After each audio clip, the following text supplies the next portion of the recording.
So this is part A, which is starting at about 13 hours GMT, coinciding with the British Standard Time, winter time, which is the same as the GMT. And this is Thursday, the 4th of November, 2021.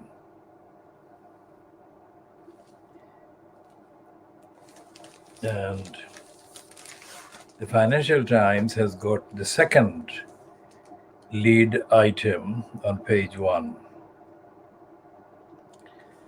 saying that China plans to quadruple its nuclear arms stockpile by 2030, the American Pentagon has said.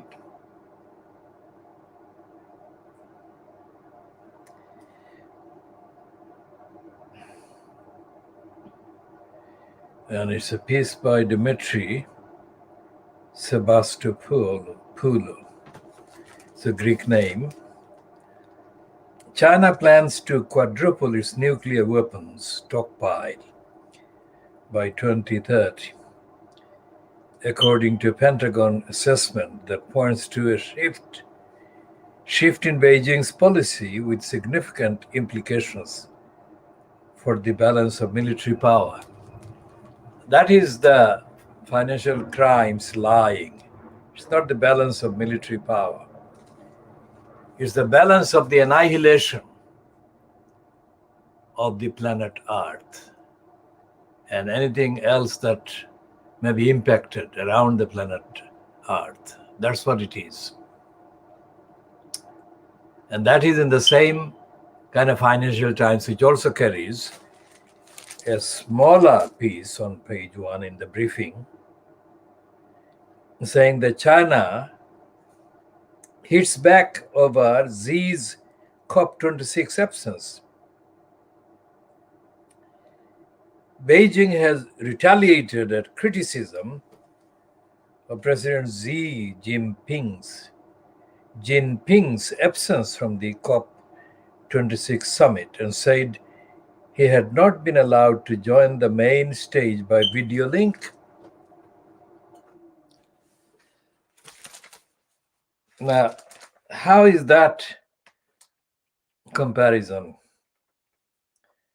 credible? China planning to quadruple its nuclear arms stockpile by 2030. That is phenomenal power at the disposal of Xi, who is claiming that he was not allowed to join the main stage by video link. How stupid.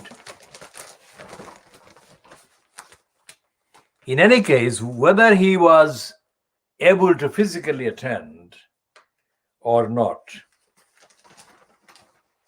is not going to make any difference. Because the main narrative, the main agenda, the main concentration of the application of the available power is on expanding the capacity to destroy, annihilate the planet itself. No reduction in the heating up of the planet. Instead, it will be phenomenally expanded to an annihilation level. Think about that. And there is nothing, not the United Nations, not any of its agencies. There is nothing else. Globally, there is nothing else that exists to even make a note of the lethal, annihilating expansion of nuclear arms by China. And China's pretext or the excuse is that it has to match or supersede whatever the USA has. And there is no discussion. There is no concern being expressed by the media, none whatsoever. It is almost like allowing for over the last 100 years, 200 years, allowing the heating up of the planet without focusing real attention on the urgency, the urgent need to stop the heating up. So when we say that this program is the world exclusive diagnosis of Fleet Street,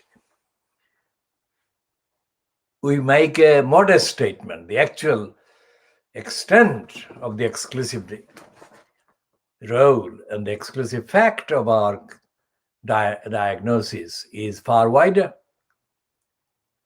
As I said in the latest kind of statement, broadcast on this platform in the previous edition, there is nothing in the USA, nothing in the rest of the world that is known to diagnose the media in the way that we do.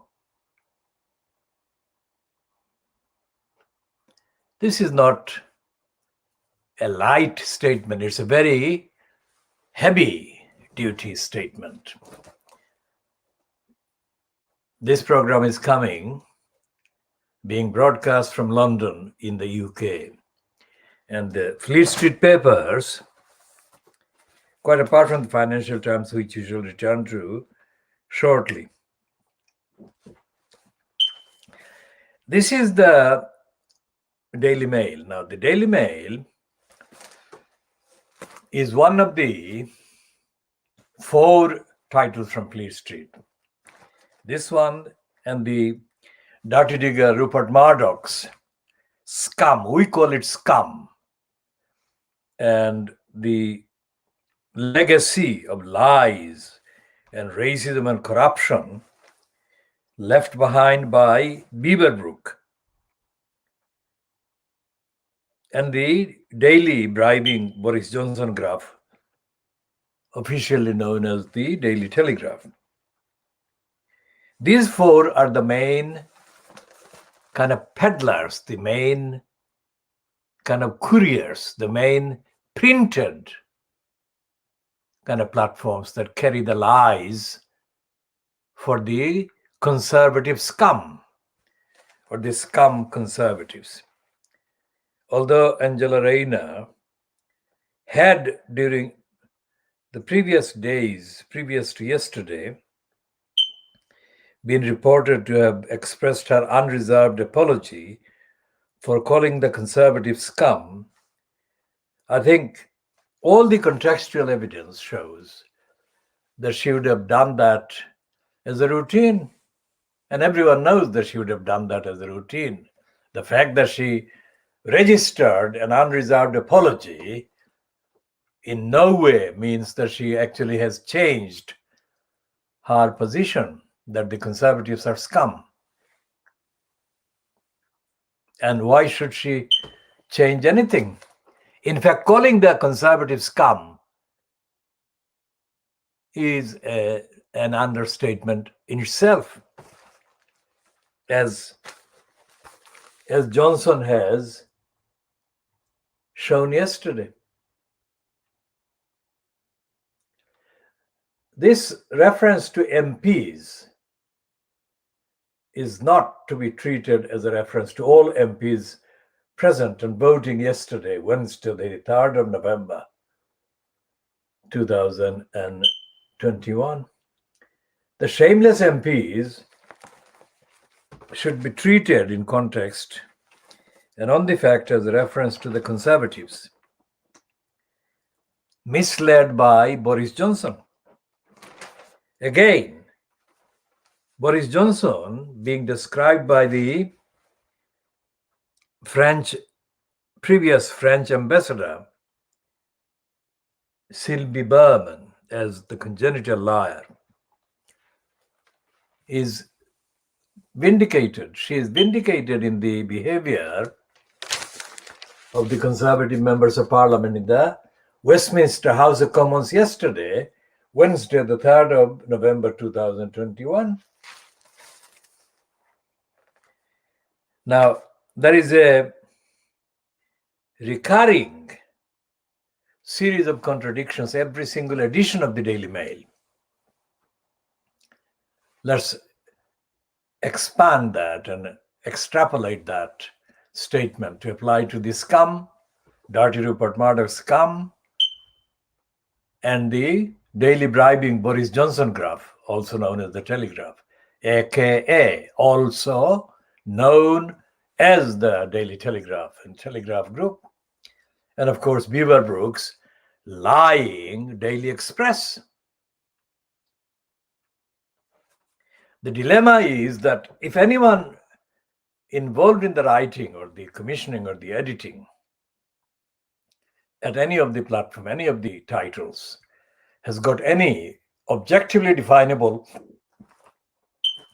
moral conscience, then what do they do with this kind of evidence, this kind of behavior? This is not a one-off. This most certainly is not a one-off. And as we have been factually, evidentially asserting every single edition,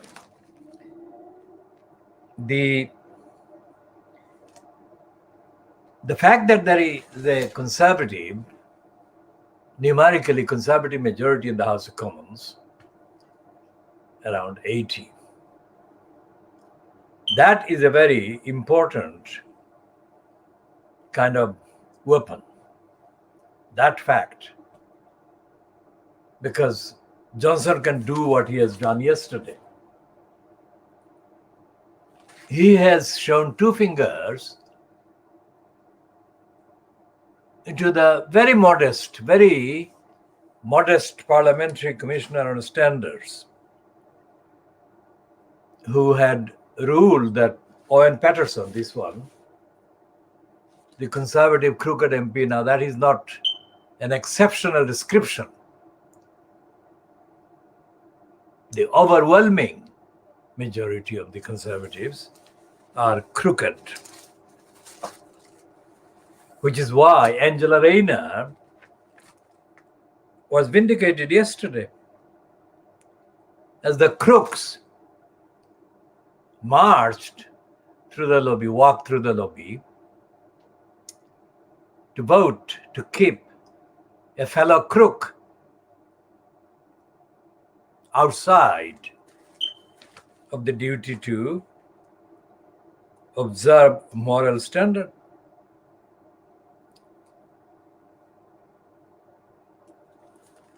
Now this is the piece on the front page of the Times owned by the dirty digger Murdoch. So this is less kind of strident in its defense of the,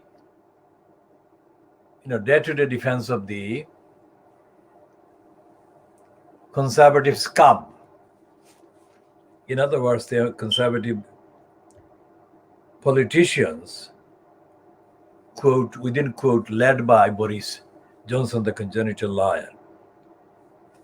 So having said that, let's read what the piece is saying there. And this is the subheading.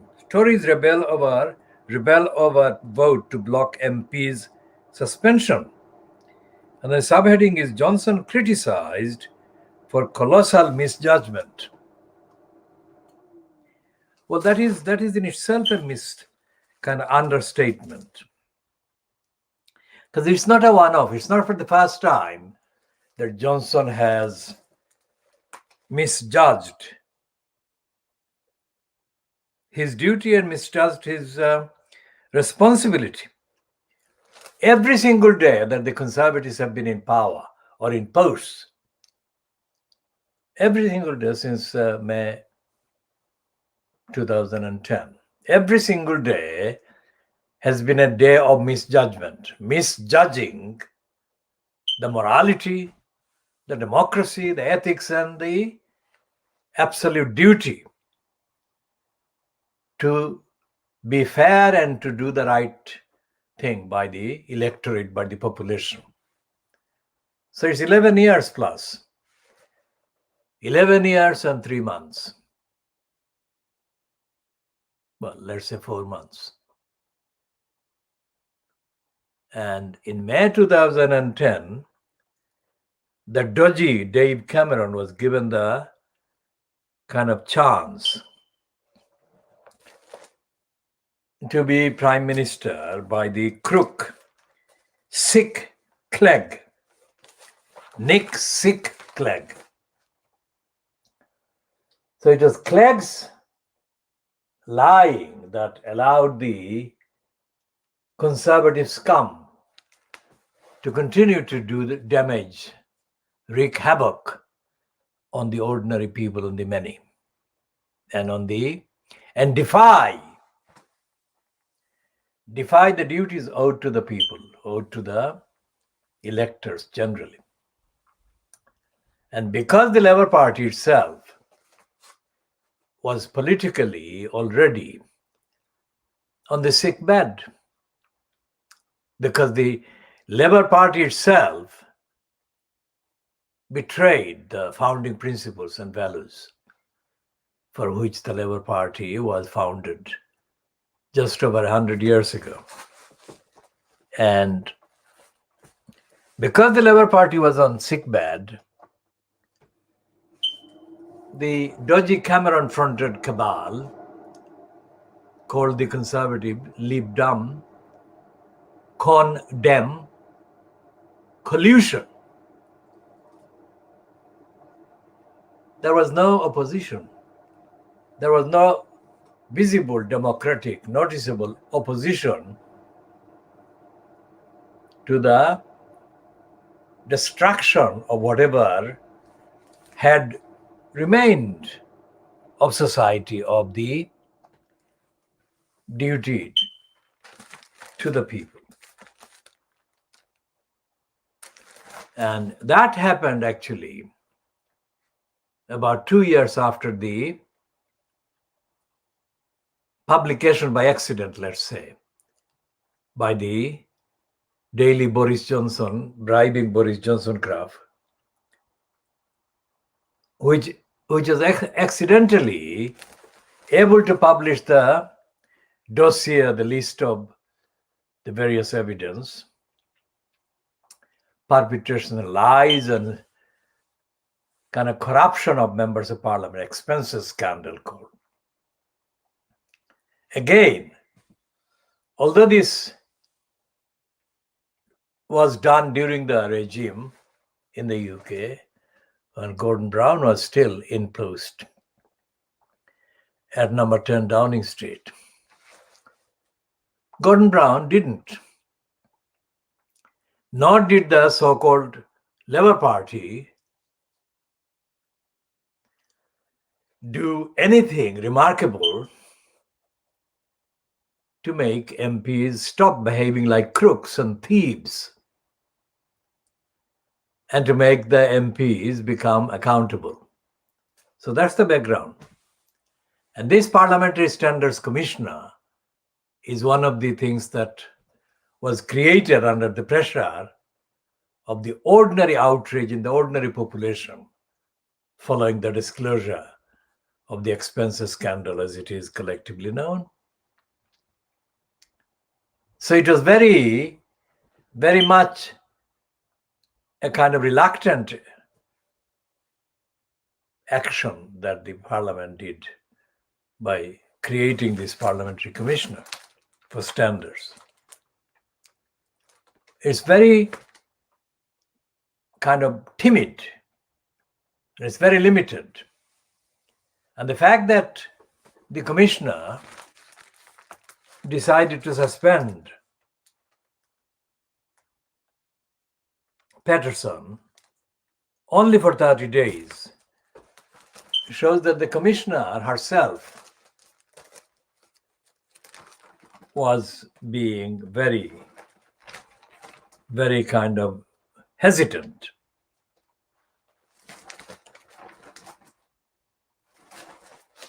And there is nothing in the records or the Hansard records about the positions taken at each stage by the Labour Party, so-called,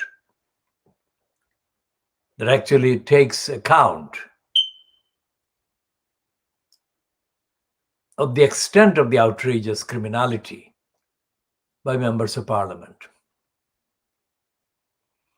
So therefore, there is no remedy, there is no rectification, there is no democratic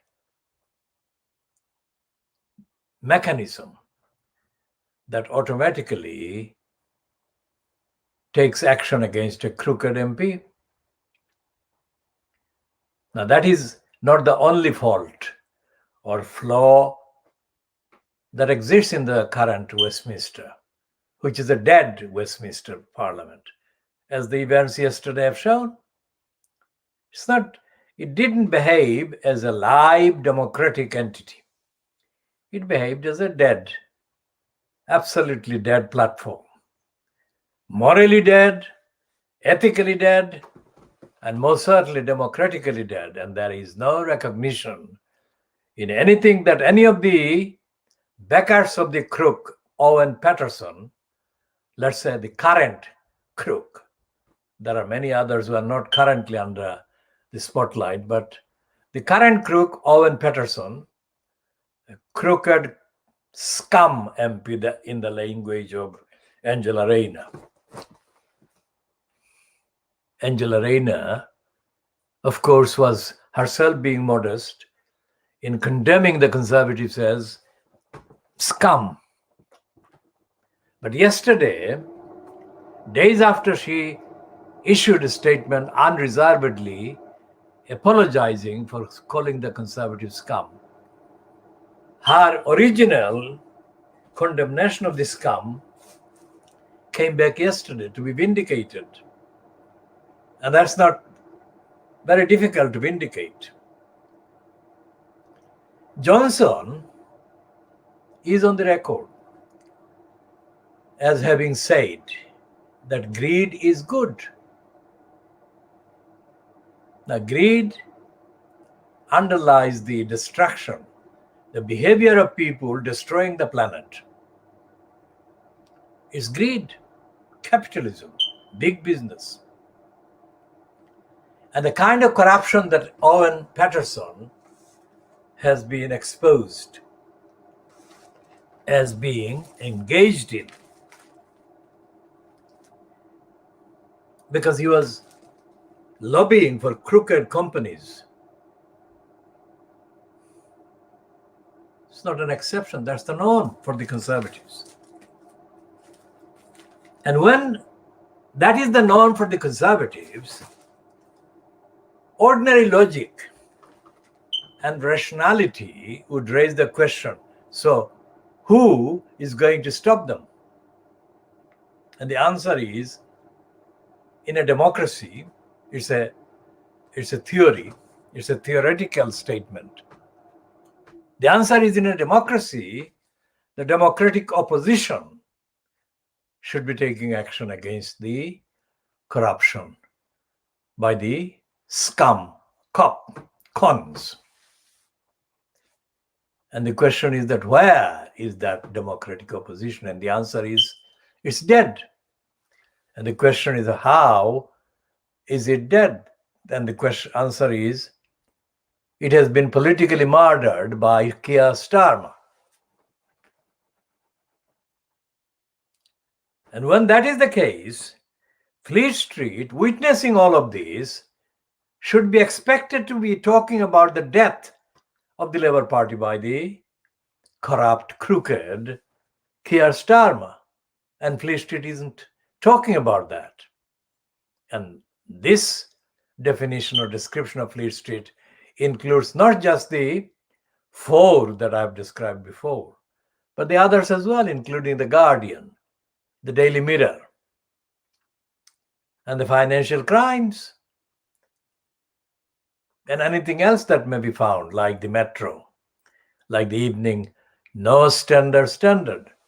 When we say Evening No Standard, that is exactly what we mean. To call it Evening Standard without saying that it actually has no standards of ethics, morality, journalism, without saying that as well, actually misleads the audience, whoever is watching or reading that statement. That is why it may be a bit burdensome but it is worth carrying the burden, which is to insert no standards between the two words, evening, no standard, standard.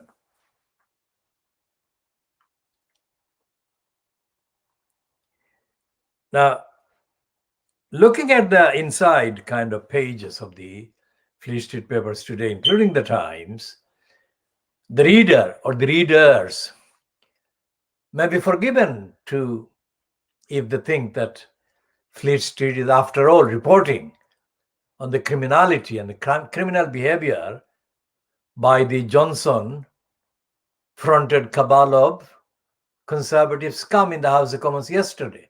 But that would be wrong, because the newspapers are not telling the truth about the reality, the truth, the true behavior of the conservatives.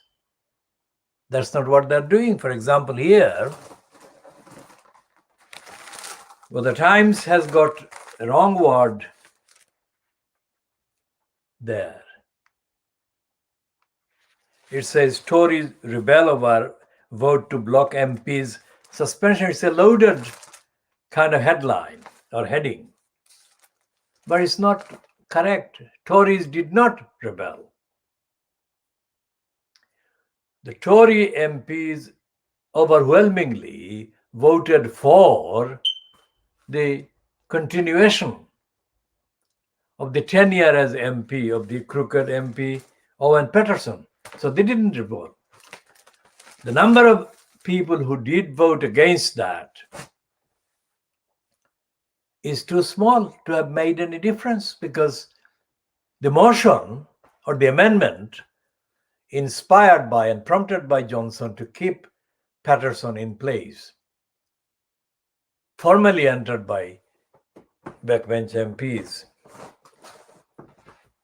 The motion, original motion on the amendment, were voted on in accordance with the strategy and the line and the narrative and the agenda and the purpose of Boris Johnson and the Conservatives. And the fact that the Guardian today, Guardian and the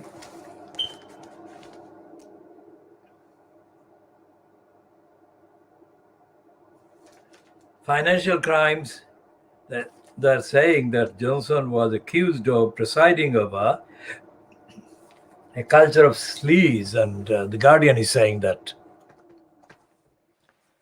Johnson is accused of being involved in corruption. The corrupt behavior by the MPs. Let's see where the Guardian can be found. Yes, the Guardian is saying the PM accused of corruption as rules on sleaze torn up. For a start, the Guardian is wrong to call him PM. And linguistically, we have said many times, and it is valid today as it has been valid before, calling somebody PM, meaning Prime Minister, distorts the truth of their behavior. If you call them Prime Minister, then that removes the personal liability, the personal association with the particular decision that is being described in that particular report or statement. But if you call him Johnson, then it exposes the liar in his personal role and personal motive as well, which is why Johnson should never be referred to as Prime Minister, because it is a given that Johnson's decisions will always be wrong, untruthful, dishonest, and false. So it's guaranteed to be appropriate to call him Johnson and personally expose him to the scrutiny of the world, scrutiny of morally conscious world, morally conscious members of the public, that he is a liar. This picture is wrong also in The Guardian, which stupidly runs this picture. This picture, just that picture suggests that he is in the right and he is pointing the finger at the opposition or the other side of the barrier between the parties. And he is the one who is outraged. But that's not the picture, that's not the frame that The Guardian or anybody should be publishing about that story, about that vote yesterday. They should be publishing the picture of Johnson, and they shouldn't be publishing the picture of any of the conservatives smiling, which is what this picture has. The ones behind in the background. So this image shows that they are in the right and they are attacking the people who are condemning the sleaze and their votes as being in the wrong. That's not the case. So this is a misleading photograph, completely misleading photograph, just as misleading as The Guardian calling him PM.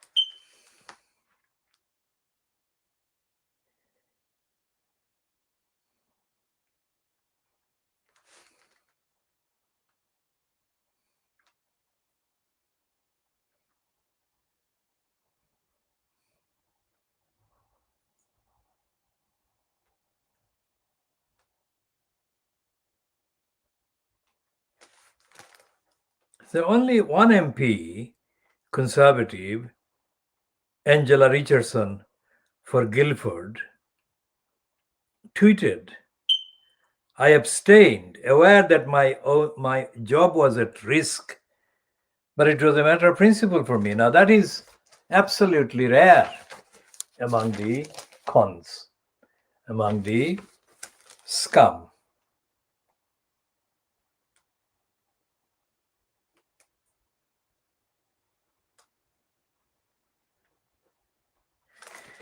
So there are 250 MPs voted for Johnson and 232 voted against.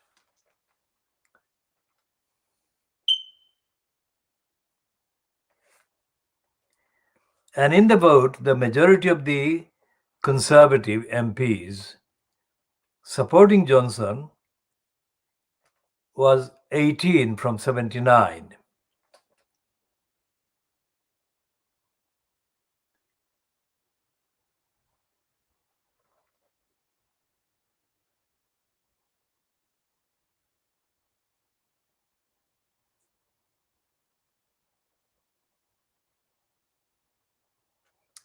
And Paterson is saying that his wife committed suicide last year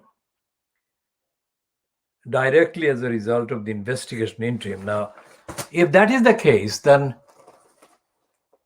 no account of, no trial, no investigation into any wrongdoing can take place, because it is possible that people being investigated over wrongdoing and corruption and thieving and stealing and lying would find one excuse or another to link their being investigated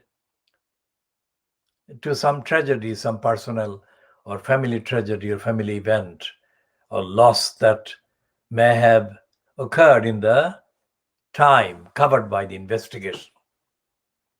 That cannot be right.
So this is the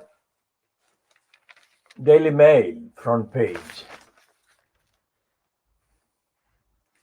And the editorial comment on page 16,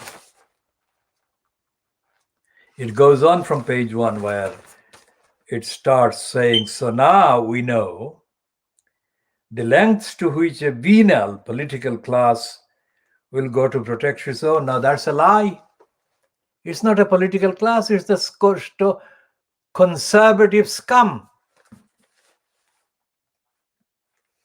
A decade since Britain seethed with rage over revelations of the greed, MPs have once again conspired to demean our democracy, hinting at a moral bankruptcy. Now that's not true. It's not MPs, it's conservatives. And that's why the Daily Mail, despite this headline, is complicit, even now as it appears to condemn the MPs who have backed Paterson.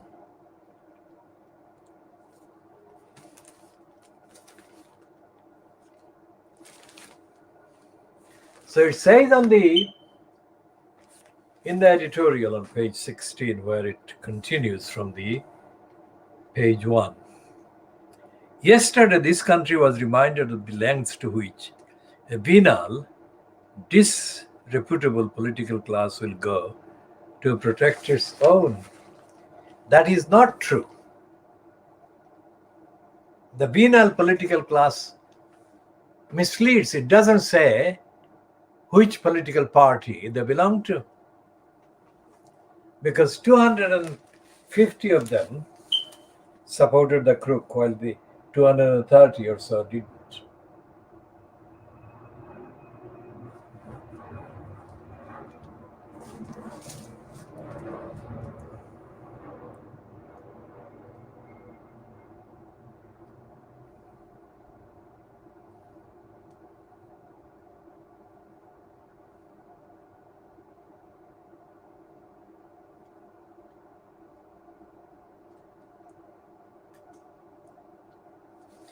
And the Daily Mail doesn't actually support any action. In the editorial, which is the opinion of the newspaper,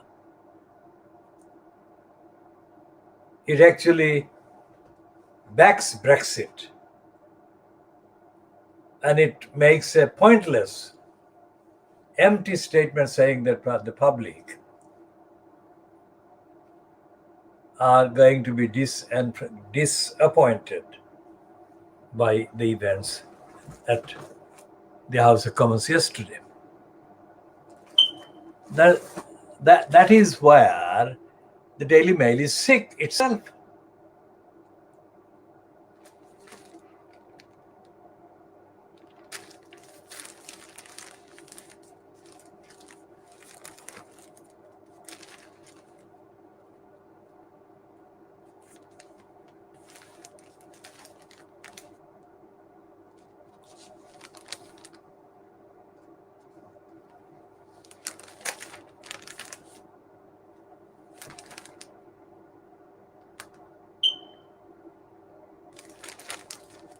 And there are kind of token items in the Times.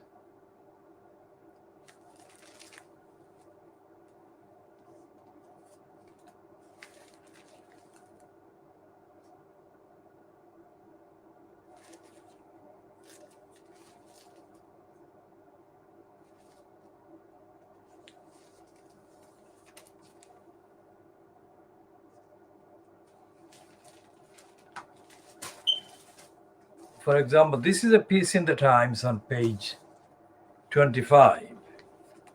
Today, Thursday, the 4th of November 2021. It's headed Waterloo Hero's Portrait in Storage Over Slave Torture.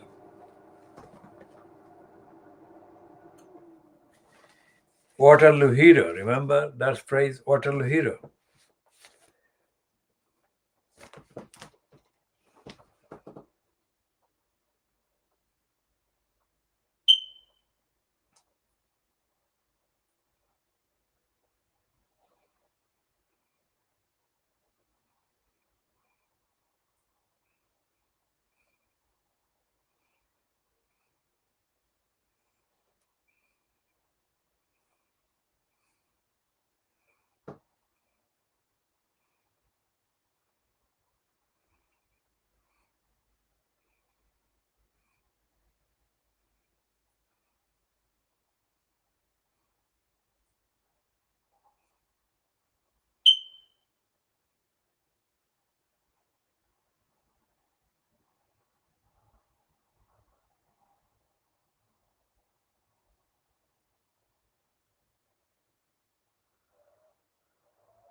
So it's the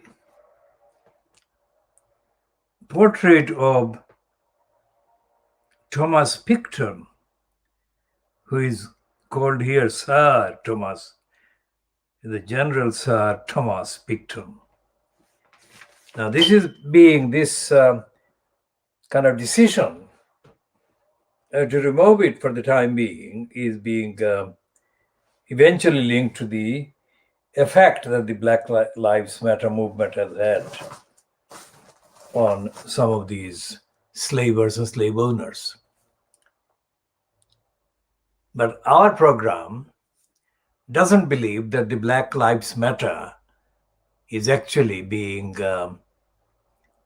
linked to the real ongoing racism today.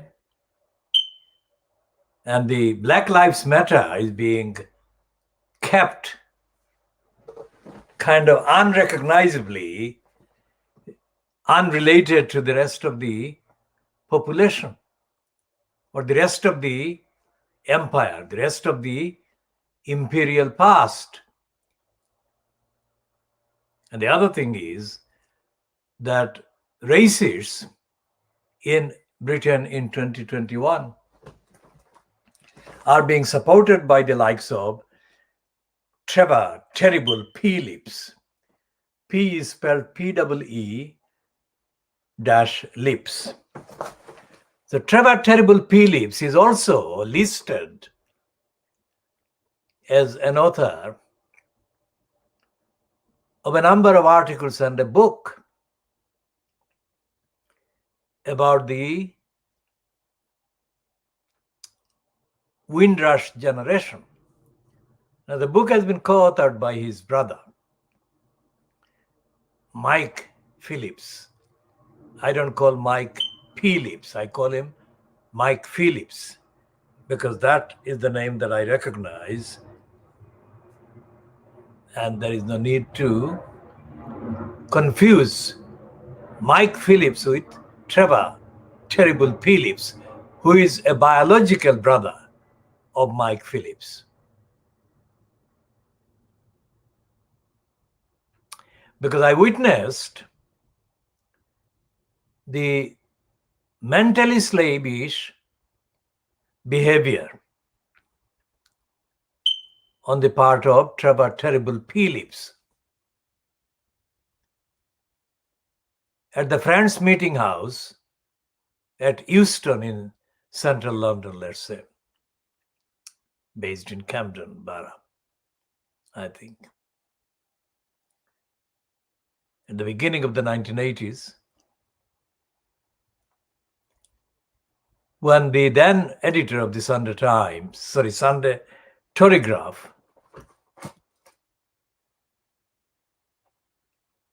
was appearing at the center of the controversy surrounding him and his racism.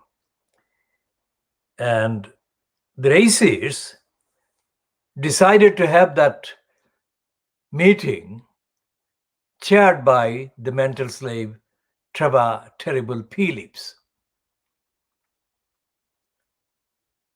And at the very beginning of the kind of proceedings, if you like, of the public meeting, so-called charade, Mike Phillips, who was sitting among the ordinary attendees, attempted to make a point about the purpose and whatever, but he wasn't allowed to even complete his statement. The minute he started to speak, Trevor Terrible Phillips abruptly shouted at Mike Phillips and said, "Shut up, Mike." And Mike shut up. That is as close, as direct as it can get for a mental slave that had been put in various positions by his racist political masters and mistresses over the previous, let's say, decade. That mental slave was directly shutting down a known writer and contributor about racism in this country, who was his own biological brother. He couldn't get any closer to being a traitor and a liar and a criminal, because he was breaking, Trevor Terrible Phillips was actually breaking the very principle of freedom of speech that he has been paid to peddle on the pages of the Times, the Daily Mail, on Sky News. It's the same role that Trevor Terrible Phillips was playing in the beginning of the 1980s. And the only reason why he was given the post or the position to chair that event where he shut Mike Phillips down was to lie about the actual reality of free speech in this country. And the lying is, it is only free speech if a racist expresses the racist opinion, then they're doing this as free speech. It's not free speech when people like Mike Phillips attempt to say that this is racist and the black people or the people targeted by racism should be given equal and fair amount of space and platform. Every time the Trevor Terrible Phillips is given a space in the Times or the Daily Mail group or on Sky News, a platform or an article, he is given that as a deliberate racist strategic counter to silence people of African and Asian backgrounds. And in the particular case of Trevor Terrible Phillips, Muslim people, because Trevor Terrible Phillips has been given the additional role of attacking Muslims, additional role as the nephew Tom to attack Muslims. Trevor Terrible Phillips was exploiting a Muslim woman, although she comes from a different sect than the majority sect, but in any case, she was a Muslim.